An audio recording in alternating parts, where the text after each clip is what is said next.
Let's consider the function f of x equals sine of x. We can graph this function on the axis here.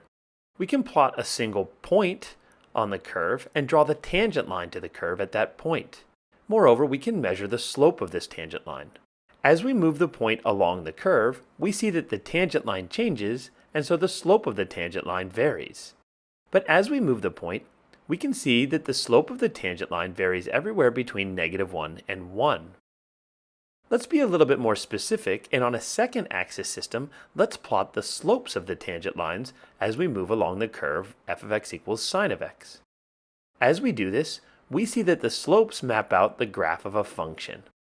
This function looks like it could be the cosine function, so we might guess that the derivative of sine of x is cosine of x. But can we be sure?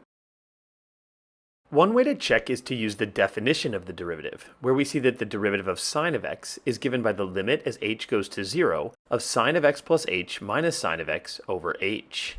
Using the sine sum angle formula, we see that this is equal to the limit as h goes to 0 of sine of x times cosine of h plus cosine of x times sine of h minus sine of x all over h.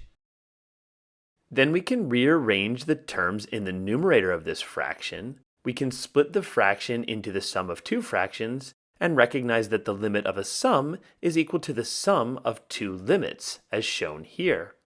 In the first limit, the sine of x is constant with respect to h, so the limit becomes the sine of x times the limit as h goes to 0 of cosine h minus 1 over h.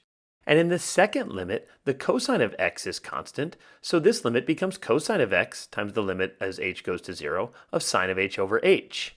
From here, we can use geometric reasoning to show that the limit as h goes to 0 of cosine h minus 1 divided by h is 0, and the limit as h goes to 0 of sine of h over h is 1. Therefore, this quantity equals the cosine of x, so we see that the derivative of the sine function is equal to the cosine function. Because the two important limits follow geometric